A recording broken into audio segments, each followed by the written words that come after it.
kalau orangnya itu refuse untuk nggak mau ngerti AI sama sekali, melihatnya ini ancaman, menurut saya itu akan bahaya. Kenapa? Karena kalau misalnya di dalam satu ruangan ya, ada 10 orang nih ya, mungkin 5 orang itu belajar AI, 5 orang tuh nggak mau. Jadi kalau misalnya ada opportunity dari luar, itu tuh karena di luar kotak ruangan itu semua tuh peduli sama AI. Jadi kalau misalnya nanti tiba-tiba ada opportunity datang semua, 5 orang yang mau belajar ini justru nggak bakal dapat offer lagi. Yang dapat itu semua orang yang belajar semua gitu maksudnya. Bukan orangnya itu dia nggak ada mau kasih offer. Tapi bayangin kalau sekarang ini kamu mau nawarin kerjaan ke orang yang nggak bisa tahu cara pakai komputer.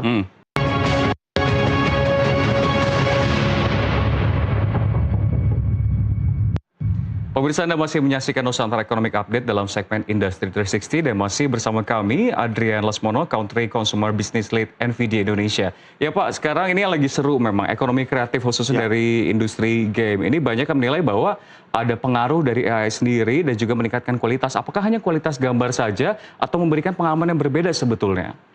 Jadi emang awalnya AI di game itu masuk dari AI akselerator ya. Itu bikin kalau misalnya pakai kartu grafis buat main game itu bikin supaya lebih cepat. Nah itu emang udah is true for the last mungkin 20 years. Nah tahun 2018 itu ada namanya DLSS. Nah DLSS itu teknologi yang emang bikin supaya bermain game itu lebih smooth tetapi tanpa harus punya hardware yang terbaik paling mahal. Nah itu tuh pakai AI juga. Nah, tapi yang Mas Rin tadi bilang benar, ini udah yang cuman sekedar di sisi penggunanya ya. Bagaimana dengan sisi developernya? Dan itu benar juga, AI itu sebenarnya udah integrated sama banyak tools-tools development AI, misalnya seperti Unreal Engine. Dan ini membantu bagaimana studio itu dengan limited resources itu bisa menghasilkan produk-produk game-game yang hebat. Dan mungkin ini bisa membuat juga kalau dulu orang harus bikin environment itu manual banget, terus harus merender secara biasa banget dan efek cahaya juga harus berhari-hari dikerjakan manual. Sekarang ini dengan AI itu udah nggak usah lagi. Tetapi baik lagi yang paling penting tuh dari industri game adalah artistic view-nya ya, dan bagaimana content creator itu bisa membuat game menarik. Soalnya hanya sekedar teknologi itu nggak cukup. Jadi game itu sebenarnya gabungan dari teknologi dan juga artistic view. Ini yang membantu teknologi NVIDIA seperti NVIDIA Ace. Nah NVIDIA Ace itu AI yang bisa dibikin supaya kalau kita bikin game, kamu nggak usah memprogram semua karakter-karakter di game itu secara manual.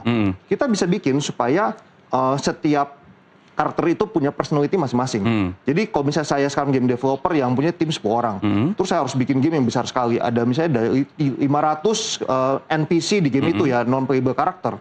Kan itu harus unik banget ya masing-masing. Mesti punya kebiasaan yang berbeda-beda. Mungkin yang person A suka mungkin ngomongnya berbeda dengan person B gitu ya. Dia punya rute yang berbeda di game tersebut.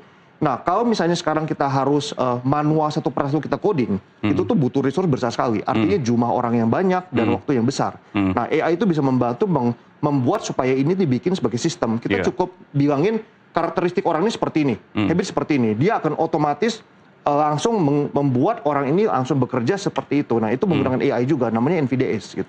Jadi memang AI sendiri juga bahkan membantu efektivitas dari produksi untuk industri game sendiri. Itu Dan ini memang sudah diimplementasikan juga secara global. Seberapa persen sebetulnya kalau Anda melihat? Sebenarnya itu karena topik game ini emang agak sensitif ya. Kenapa? Karena kan baik lagi artistic view. Jadi kita nggak suka kalau misalnya bikin game itu yang pure dari AI, yang cuman pencet tombol, jadi shortcut para developer itu bikin AI. Nah makanya mereka ini sekarang harus punya cara yang balance yang tepat ya, di mana mereka menggunakan AI itu untuk konsep, untuk bikin konsep picture awalnya aja, tetapi setelah itu jadi mungkin dibuat dari awal lagi.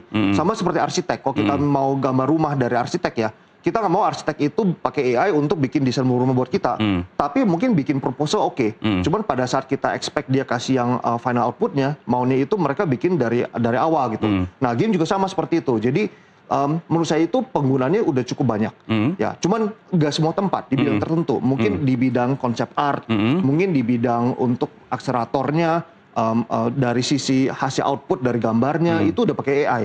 Tapi baik lagi mungkin tetap itu dependen sama kreativitas dari seorang pembuat game tersebut. Tapi ketika membahas soal Indonesia, kan Kementerian Ekonomi Kreatif pun juga menyatakan bahwa sedang nge-push dari sisi industri game ini juga. pengaplikasian dari AI untuk industri game tanah air, apakah sudah berlangsung menurut Anda dari kacamata Anda atau masih sekedar potensi saja dan masih belum dilakukan? Menurut saya itu potensi besar sekali, tapi emang belum begitu banyak. Kenapa? Karena mungkin penggunaan AI itu lebih di heavy duty AAA games ya, di mana itu banyakan tuh di Western Studio. Kenapa? Karena costnya besar sekali. Jadi untuk develop game yang teknologi tinggi, seperti AAA game seperti Cyberpunk itu emang very high cost development fee. Udah gitu, jadi mereka banyak menggunakan AI dan software-software yang emang udah integrated sama AI. Di Indonesia itu udah mulai ada. Tetapi emang game industri ini masih cukup early sih. Jadi saya melihat tuh justru masih banyak kreator-kreator yang hebat. Mereka itu menggunakan ide-ide mereka dari si artistiknya. Oleh karena itu game-game Indonesia itu saya melihatnya tuh very interesting, very rich story. Justru yang bagus itu dari kontennya, dari ceritanya gitu ya. Tapi kalau kita ngomongin kayak teknologi 3D-nya, gambarnya itu mungkin belum se-advance mungkin game-game barat atau Jepang. Baik lagi karena limited dari resources menurut saya gitu.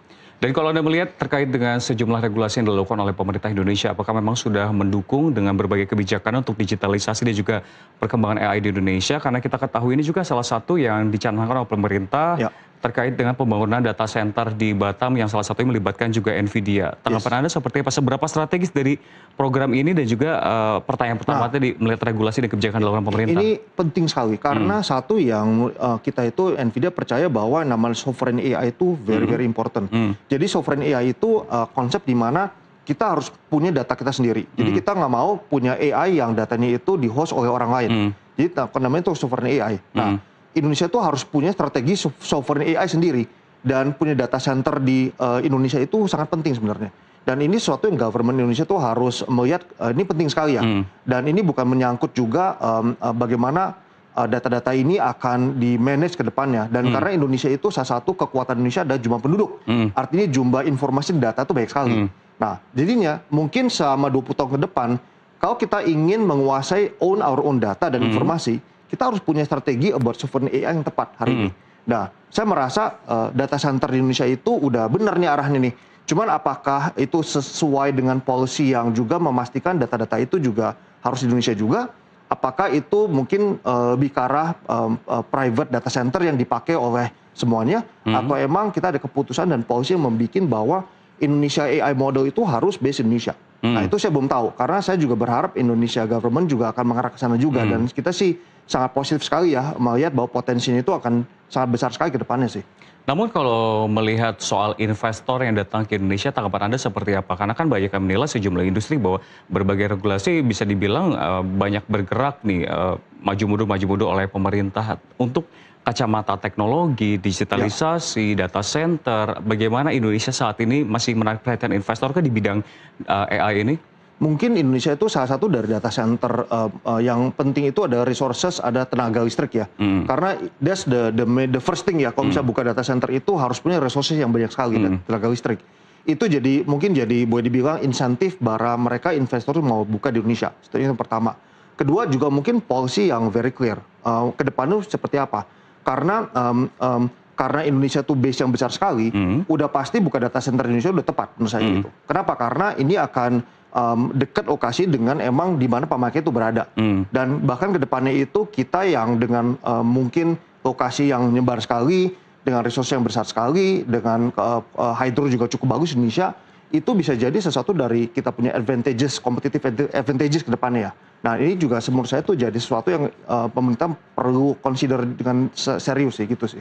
Lalu kita telah melihat bahwa memang Indonesia sangat potensial dan pemerintah juga sedang menggenjot sejumlah kegiatan, kebijakan ketika memang akhirnya berkembang di Indonesia. Banyak yang mempertanyakan, sekali lagi kita bahas pertanyaan tadi di awal, ketakutan akan adanya lapangan pekerjaan yang digantikan oleh AI. Apakah memang ini hanya pergeseran saja, sebetulnya penegasan kembali, atau memang akan banyak SDM manusia yang dijajah oleh AI, katakanlah seperti itu.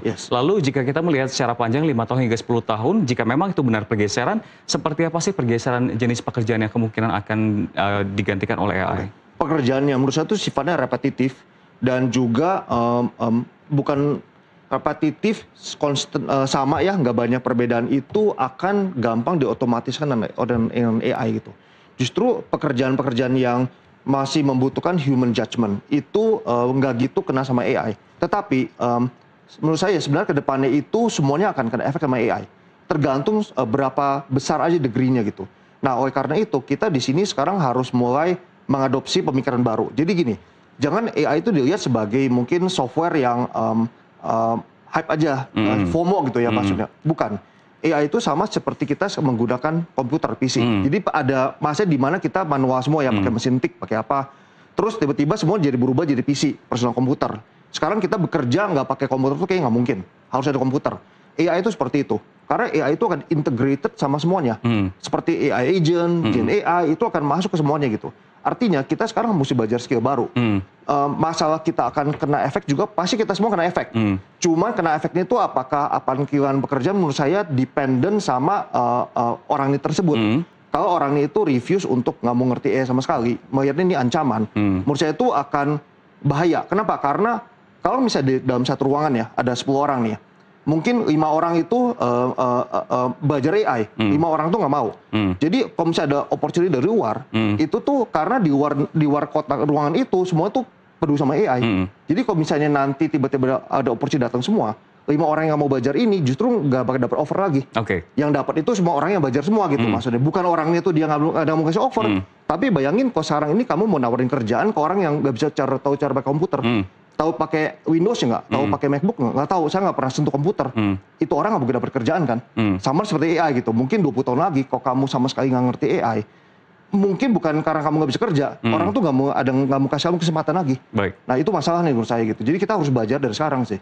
Lalu terkait dengan Indonesia sendiri, jika berbicara ngomongin SDM, tentu Indonesia sendiri kan tahu yang namanya Indonesia Emas 2045 mengacu terhadap bonus demografi yang lebih unggul dibandingkan negara lain. Tapi ketika akhirnya AI sudah mulai masif di Indonesia, apakah bonus demografi ini masih menjadi sebuah keunggulan di era AI kala ini? Ya justru itu jadi keunggulan yang bagus sekali. Kenapa? Soalnya gini, baik lagi AI itu akan bekerja dengan efektif apabila dipakai oleh orang yang expert. Artinya gini, jadi seorang content creator akan menghasilkan konten AI yang bagus kalau dia tuh content creator yang jago. Bukan sekedar saya yang bukan content creator ya, saya nggak ngerti cara pakai software AI atau nggak tahu cara pakai software Photoshop atau apa-apa. Saya coba-coba bikin video AI itu pasti hasilnya jelek. Tapi seorang content creator yang punya artistik nilai yang bagus, orang game designer yang jago, dia tuh pakai tools AI akan menghasilkan output yang lebih bagus lagi. Nah jadinya kalau misalnya ke depan kita punya bonus demografi yang besar sekali nih ya, kalau kita bisa kasih mereka domain skill yang bagus, ahli di bidang semuanya nih, di bidang teknologi, science, mungkin engineering, mereka tuh jago di bidang masing-masing, dikasih kemampuan AI. Nah itu senjata kuat kita untuk berkompetisi di depannya. Karena bonus demografi ini malah menjadi senjata kita untuk maju even faster, bukan jadi beban lagi. Karena mereka semua tuh harus jago di bidang masing-masing dan juga ngerti pakai AI. Ini senjata menurut saya itu di bonus demografi jadi sesuatu yang positif ke depannya, bukan jadi beban buat kita sih. Gitu.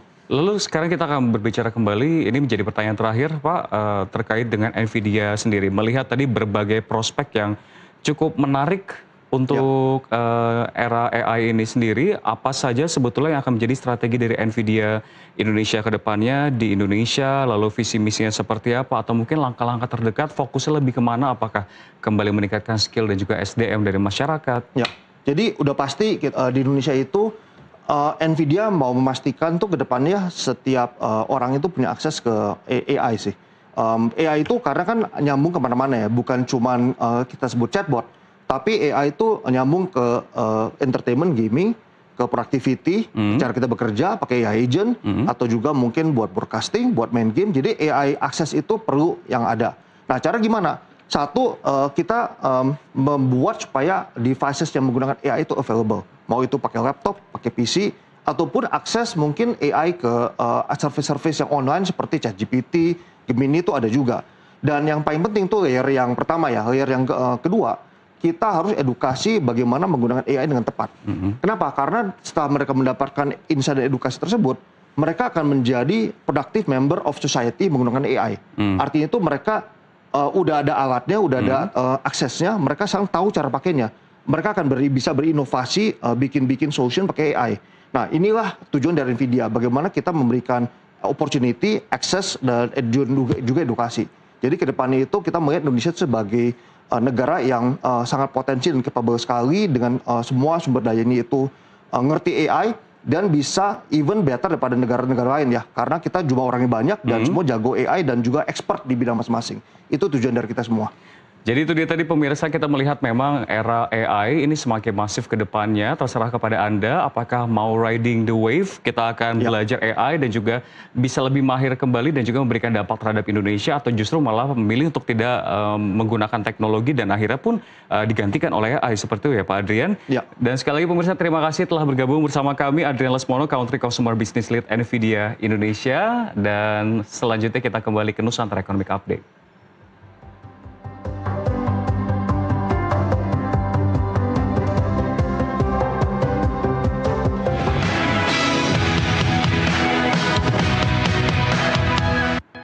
Dan kami akan kembali dengan sejumlah informasi menarik lainnya. Tetaplah bersama kami.